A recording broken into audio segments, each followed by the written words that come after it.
All right, recording in my truck again. I got off from work a little bit early. I had to run an errand, and I'm in the parking lot of what is the largest strip mall in West Virginia. I found out last week, and I think I know why. It's about a mile long and about 100 yards, where there's not a huge change in topography, which makes it pretty much the only space in this entire state that is not mountainous. Really, it's surrounded by mountains, so it's the only place they could put the largest strip mall. I've been coming here for years, and I didn't realize that it had that distinction. Also, interestingly enough, a Playscape from McDonald's is being demolished right in front of me. You probably can't see that. That's all right. Anyway, I wanted to make this video about the incentive problem. Now, the incentive problem is probably the most well-known and the most cliched argument against socialism and socialist schemes and that sort of thing. And so I don't think I've ever really made a video about it, just because, you know, it's not something I'm bringing to anyone's attentions. You know, as definitely a Misesian and someone who's interested in and believes in, at least to a very large extent, Austrian economics, you know, I've placed much more emphasis on the so-called socialist economic calculation problem, although I think that is a misnomer. I think it should be called the monopolist, or the you know, the single institution economic calculation problem. And I think that argument is much more solid, and it's much more absolute, and it's much more damning. Yet for some reason it's not very useful in debate, because it really goes over people's head. I've encountered lots of socialists who have been who have clearly been confronted with this problem before, because they have, you know, their reaction when you bring it up is that they've heard it before, but their refutation usually indicates that they don't even really have a grasp of what's going on, and it can be difficult to explain. And if it's difficult to explain, and maybe that's just a fault of me, or for, you know, the person who's trying to explain it, then it doesn't come across as a really convincing argument. It comes off as a very wordy, you know, semantic game, which is what actually a lot of socialists believe economics is. That economics is just a very fancy word game designed to trick them from their best interests. I've had people actually tell me that before, and it's not the most common response, but it does happen. Now, for whatever reason, the incentive problem is much more understandable, and the arguments that socialists kind of raise against it indicate that at the very least there's some understanding that it's actually an issue that needs to be resolved. Now, this is being prompted by, and I apologize to Legal Immigrant for doing this, this is prompted by comments I received on one of my Venus Project videos.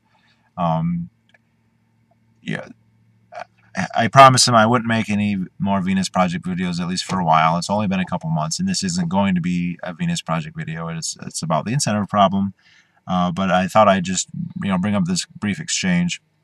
And I have this certain person, Venus Project member, cult member, has just been, for months now, literally months, you know, making comments on one of my Venus Project videos, and not super intensely, but, you know, we'll do a couple a day, and then it'll kind of die down, and a few days later it'll come back. And every time I think that I'm done with it, he'll show up again and resume. And at one point he said, you know, hard to believe, can you please list what your actual problems with the Venus Project was? And I'm thinking, besides the ones that I listed in the video, fine. And I said, you know, economic calculation, the fact that it's reliant on, unless there's every single person agrees, it's going to have to use coercion to get what it wants. It belongs in central planning. And I said the incentive problem.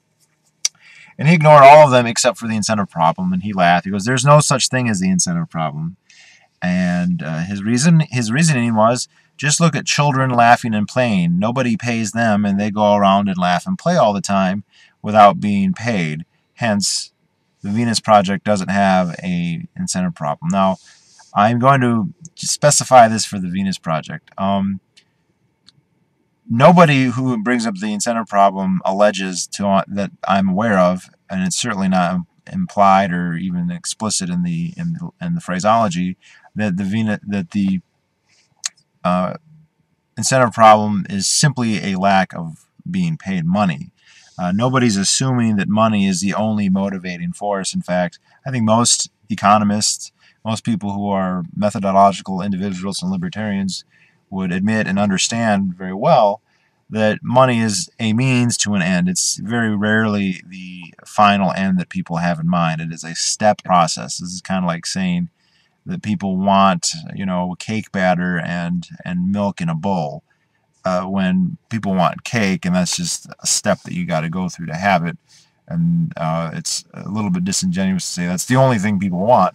Now, as the most fungible good, the good that has the widest exchange potential, money is something that is valuable for almost anything that you could want.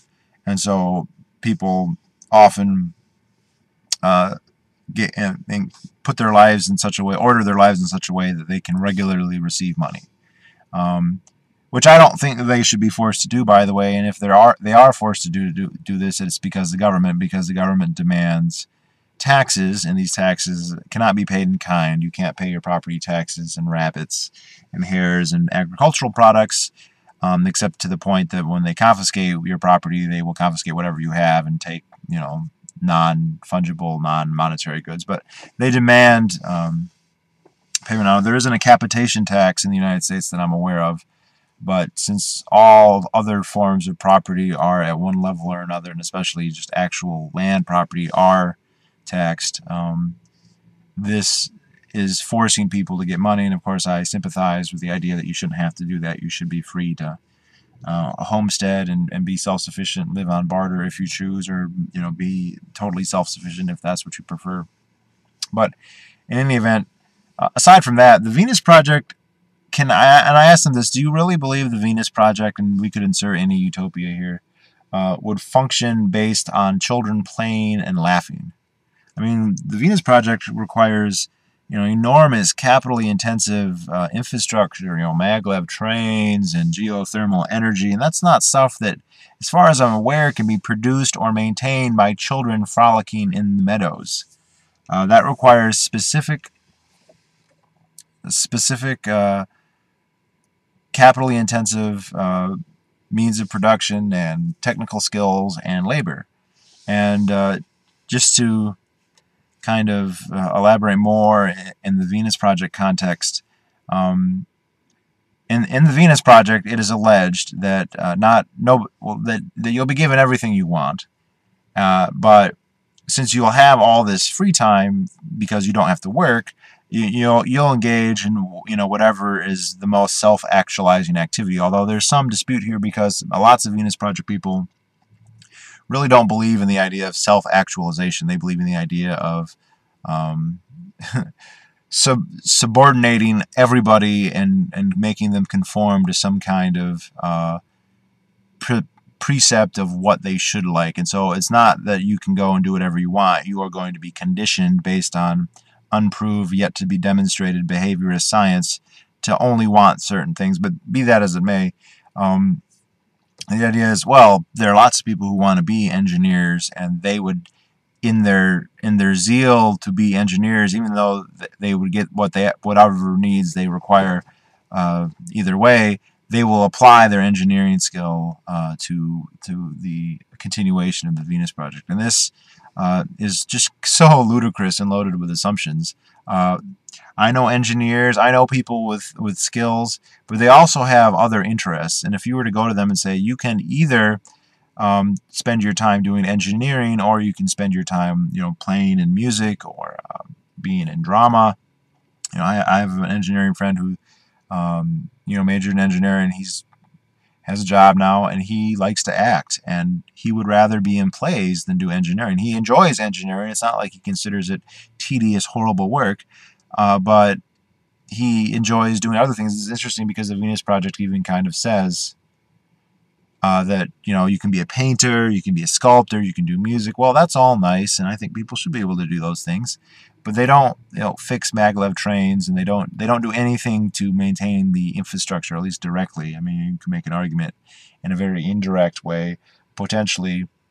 You know, your wonderful paintings, you know, facilitate better working conditions somehow. But I think that's a pretty not a very effective way to get things done. To say we got to get this done, and so hey, go ahead and paint a picture, a finger painting, and that's going to motivate it. No, it just doesn't work. And not only that, even assuming that people do engage in fields of study that have potential application to the maintenance of whatever your system is, in this case TVP, who's to say that they really care about whatever is explicitly needed? So yeah, I might be an engineer, and I might want to make a whole bunch of worthless engineering gadgets that are not really directly applicable to running the Venus Project. This is actually applied to Jacques Fresco. You know, look at the things that he has created, the engineering feats he's accomplished. Interesting little trinkets, none of which could be useful or would be useful in even the most imaginative way in continuing the Venus Project. So it's not just that you'd have to do engineering or whatever. You have to do explicit, specified tasks, and there has to be a certain amount. You can't have, oh, maybe I'll work on it a little bit, and then, you know what, it's a nice day, I think I'll sit in the hammock and play my recorder. You have to get a lot done, and that's where the incentive problem is so important, because you have to either induce people to do that by offering them something in return, or you have to compel them through coercion to do it. Now, in the Venus Project and in socialism generally, there is no inducement, because everybody is going to get the same thing no matter what they do. So here I'm going to successfully make this not a Venus Project video by bringing this point up. The allure of socialism, the worm that gets so many people interested in it, the basis, the rhetorical basis by which it pretends to claim moral high ground and that it convinces so many people that it's a good idea, is on the foundation. The foundation of that is that you are going to receive goods and services regardless of your contribution. You know, the people, the circumstances that supposedly necessitate, warrant, or at least hint towards or suggest a socialist system are the people who are poor, the people who aren't able or willing or have provided for themselves, and the idea being in socialism, they will get, and it depends who you're talking to, what they say, whatever they need, whatever they want, a certain amount. And yet those people, if they're really unable to produce anything, they're going to be getting that stuff without producing anything themselves, which of course means that they will be taken away from the productive capabilities of third parties, which means third parties will be actively working only to have part of what they produce taken away. And that, of course, I don't know exactly how that's fair, how that can be considered fair, especially when we have all this. Well, the capitalist is taking a certain little percentage of what you labor for. That you're only getting a fraction of your labor and some of it's going to the capitalist. Okay, well, what's the difference between some of it going to the capitalist, the guy who gave me a job and took the risk of investing in the capital that even made it possible for me to have an income, and just giving it to somebody who is not working at all, whether it be because they are in the worthy poor and physically or mentally completely unable to, or because they've just been incentivized by the welfare state to not work, which is what the case is most of the time. There is such a thing as the worthy poor. That's a tiny fraction of the welfare issue in any country that's offering welfare. It's not an issue in places that don't offer welfare because it doesn't exist then. The unworthy poor don't exist in places without welfare states and they don't all die. They don't go extinct. They simply start to work and provide for themselves out of necessity. So in a socialist system, there is no, you either have to coerce or incentivize. And to incentivize means you have to offer them something. And you can't just have it be like the taxation. And it has to be an exchange that they agree to. If it's not, then it's still coercion. if they say, okay, well, you're an engineer, so it's nice that you want to play the piccolo all day and watch whatever opera, or I don't know, I like so here, why don't you work on this system that makes the society run, makes our infrastructure function? And he says no, and then he said, well, you have to, but we're going to compensate you with this. That's just slavery on the pretext of an exchange, as opposed to taxation, which is extortion on the pretext of an exchange. Um, and there's no reason for anybody to then do that. I mean, I'm assuming that there doesn't happen to be a coincidence where exactly what you want to do is exactly what needs to be done, which is the amazing coincidence that TV peers are assuming. And actually, any socialist who thinks that they're not going to have to rely on coercion to get things done, they're just assuming that people are going to spontaneously desire to do exactly what is necessary. Based on what, I don't know. While some of them have an argument here, we are going to condition people to be that way. Of course, that flies in the face of being an individual, be free to do whatever you want. It's more, we're going to condition you to be a certain way. Now, again, that's problematic. The economic calculation problem comes into that. I don't want to go down that route, but it also is unproven that that can even work. You can point to all the lab rats and Pavlovian dogs you want. That level of influence on humans has not been demonstrated even in the laboratory, let alone throughout open society. I mean, sure, people can be influenced. People can have their behavior altered by stimulation. Just today, I started to train the guy I'm training now with some negative reinforcement. We have a microscope we use, and there's a little light on it, and we need to turn that off, otherwise it will eventually burn out, and that would be a huge pain in my ass. And so, every time he'd look in the microscope, I'd tell him when he's done to turn it off, and he wouldn't do it. And so finally what happened is he left it on once, and I kicked him in the elbow, and I looked at the microscope, and he turned it off. And then like an hour later, when he did it again, I just kicked him in the elbow, and he went and turned it off. And then the next time I just raised my leg, and he turned it off, and then he's turned it off consistently after that. All right, that's cool, and that demonstrates that people can learn. That doesn't mean that I can mold him into a new socialist man who is only going to act in the interest of some arbitrary, ill-defined common good. That he's going to willingly submit himself to the dictates of whatever authority, whether it be mine or the collective or whatever.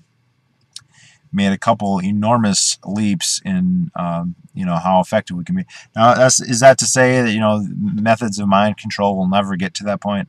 I don't know, probably not. But they're not now. So why are we predicating a system on technology that isn't even remotely capable of happening?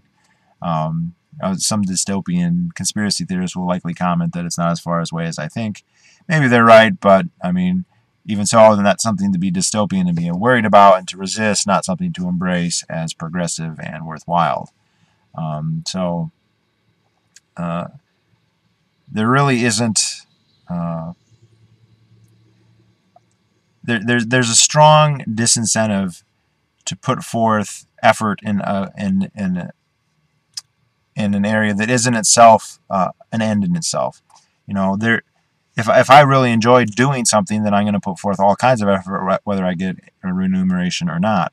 However, if the task at hand is not the end in itself, my final end that I want to achieve, if it's something that I'm only using as a stepping stone to that, then it makes no sense to increase my effort if my remuneration stays the same. And of course, socialists are very egalitarian, and they tend not to favor paying people different wages. They want everyone to have the same, and it's just not fair if people don't have the same. And if it's going to be tied to if your remuneration, however that's if it's calculated in money or goods and services being rather irrelevant, then it loses. Then the poor people aren't going to get remunerated, or there's still going to be a class of extra hardworking people who are richer because they get more remuneration.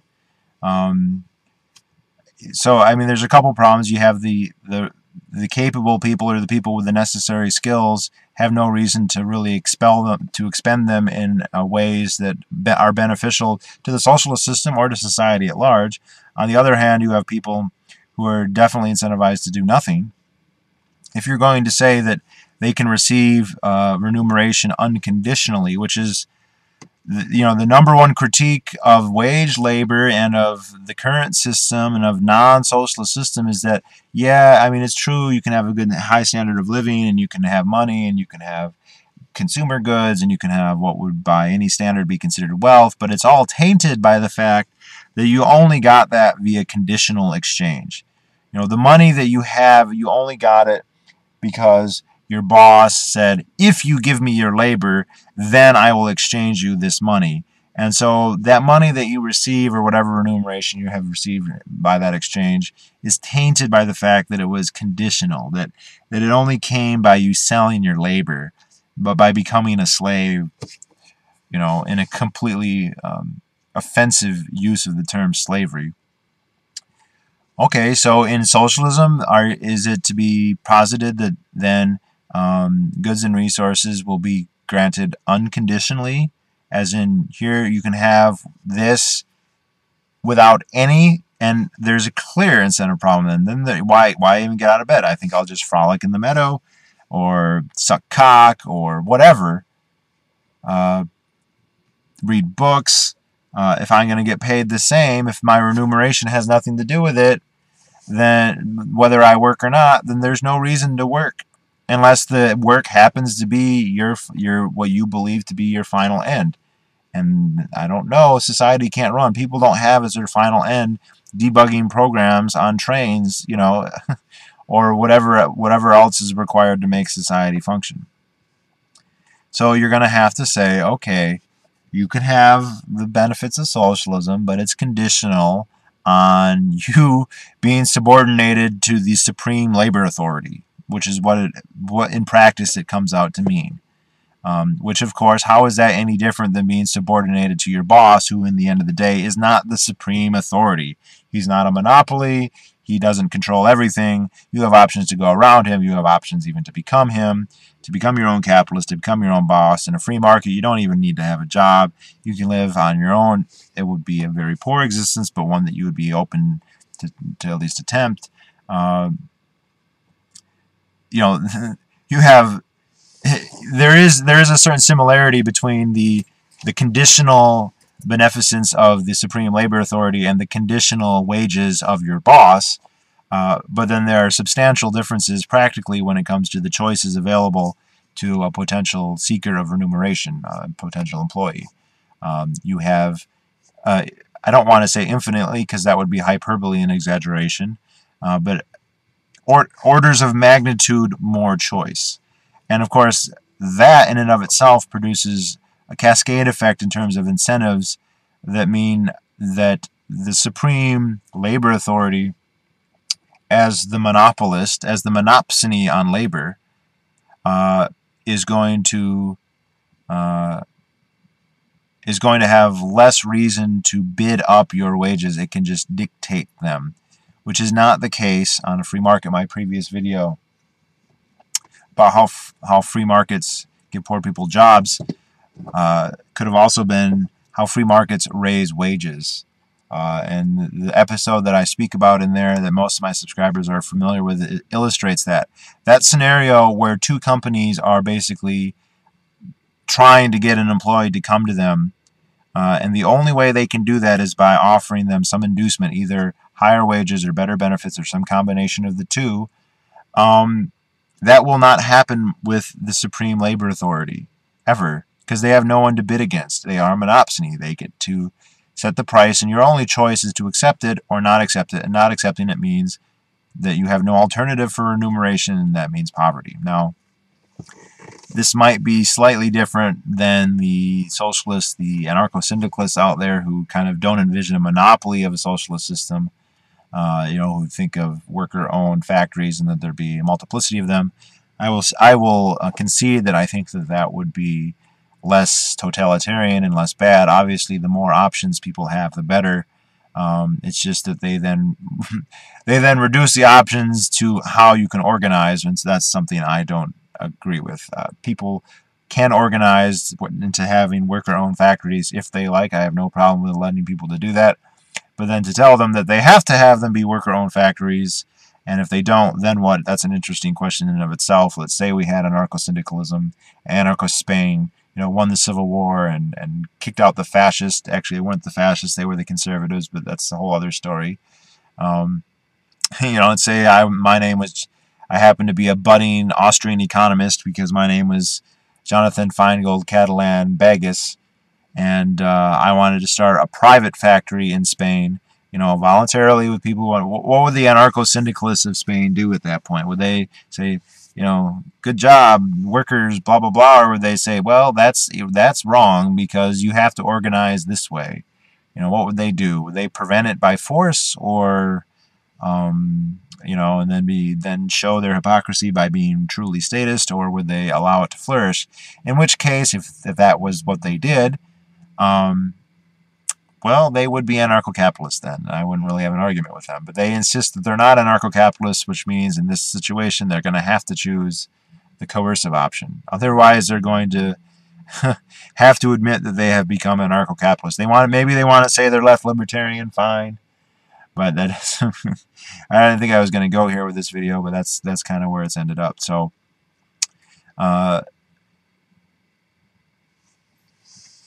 the socialist system has no need to try and induce through higher wages or better living conditions workers, and if they're going to give unconditionally, then they're going to have a huge problem with people not performing any tasks whatsoever, or if they are performing tasks that don't justify what they're receiving out of the system, or tasks that maybe are interesting and worthwhile in their own personal way, but then aren't benefiting others in any demonstrable sense.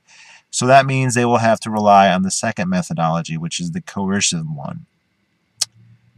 This is imagined quite, I guess, is nicely dovetailing with the fact that the anarcho-syndicalists will also have to rely on this or renounce anarcho-syndicalism and become Rothbardians, which they would rather die than do, most of them. I think. That's the impression I get, anecdotal as it may be. They'll have to rely on coercion, and of course this is hardly hypothetical. This is hardly, oh, that's just a wild and crazy theory. The idea that socialism will have to rely on coercion is a demonstrable empirical fact. That's been repeatedly shown to be the case.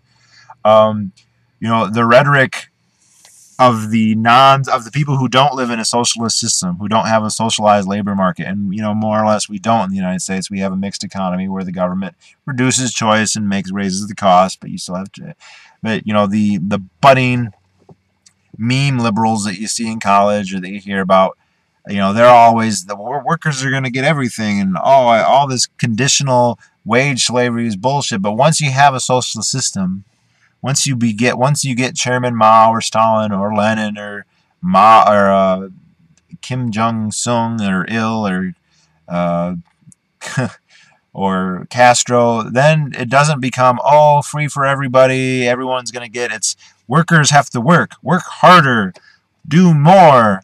Follow authority. Do what you're told. Follow the directions of the great leader who. And Legal Immigrant was telling me how all his textbooks had big pictures of Brezhnev in them because he was in charge back then. Like, he's the one, follow him. And I remember seeing the collectivization of farms in China. There were all these, they were trying to say, hey, work hard and produce as much as you can. Do it. They didn't say, oh, it's socialism, everyone relax and, enjoy your free welfare. It was, get out there and work, and if you don't, die. And even though, and this is interesting too, because the Zeitgeist or the Venus Project people say, well, people will be incentivized because if they don't go and do the work to make the Venus Project work, then the system will collapse and they'll die. Well, that's what happened in China and in Russia and in every place that is socialized agriculture. Every place that's socialized agriculture. That exact scenario happens. Yeah, if everybody in China who is in the collectivized farm worked as hard as they possibly could, there would have been more food, which means there would have been less famine, potentially, hypothetically, even no famine. And they had to know that was the case. I mean, it's not like famine and China don't know each other very well. Uh, they didn't know each other. They never got as close as they did under Chairman Mao. But, you know, it wasn't a new thing. They had to realize that if they worked more, there'd be more food.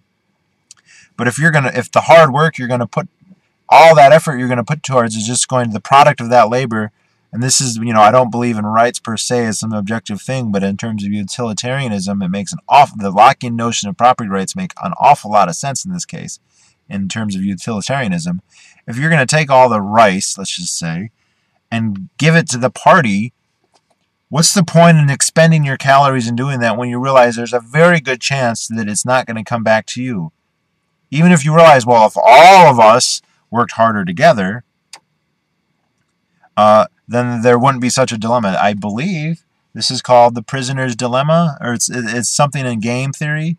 I remember David D. Friedman giving a talk about this. He used the example of, you know, what if you have a whole group of soldiers that are together, they're getting attacked by a massive onslaught, and he used the example like the Spartans at Thermopylae. Not that they're really laudable people, Spartan, but use it as an example. If you all stick together and work really hard, then you have a better chance of not being obliterated by the hordes of Persian barbarians. On the other hand, if you manage to not succeed, well, then it makes sense to run away because you have a better chance if you run first than if you run last. Now, the problem with a socialist system is if it's centrally planned, which is the case in almost all of them, other than the anarcho-syndicalists who are probably actually anarcho-sadists unless they actually are anarcho-capitalists in denial. All the labor you put forward that's going to some centralized authority, and you don't really have any control over how they use it. So your efforts, you don't know if your efforts, you have no way of having any assurance that your efforts are going to be put to a strategic use that's going to prevent you from being massacred by the Persians or starving because the rice is being squandered in some way. And so you might as well sit on your ass as much as possible, be as derelict as possible, do as little work as possible, and conserve your calories, because that's the best chance you have of not dying when the party fails to provide, to redistribute all the products that happen to be created back out to the people. So there is a very strong incentive to not work, or to work as little as possible, and that is the incentive problem. And I think it's almost, I mean, the economic calculation problem, that applies if somehow we were able to conquer the incentive problem. If we could conquer the incentive problem, the economic calculation problem is right there. You know what? In no way is the incentive problem conquerable right now. It has never happened. Every time someone has tried a system like this, whether it was the little cults that started in Indiana, the New Hope, or whatever it is, the incentive problem, it just demolishes it before we ever get to the theoretical new socialist man. You know, which is the only reason that I think that socialists understand this argument and not the economic calculation one, because the new socialist man is hypothetically a way to get around it. You know, that is the rebuttal to the incentive problem is we're just going to make a man who doesn't care about incentives, or whose incentives are to serve the collective. You know, the problem there is it's not been demonstrated that such a man can exist, and you're going to have to get that man before we have socialism. How are you going to do that? And of course, it flies in the face of all the be your own person, blah, blah, blah, freedom, when you're actually talking literally about the Borg, which are, even in the liberal utopia of Star Trek, considered evil. So that's it. 34, it's not too long. And I guess I'll talk to y'all later. My battery's going to die since I don't have a power outlet in my car.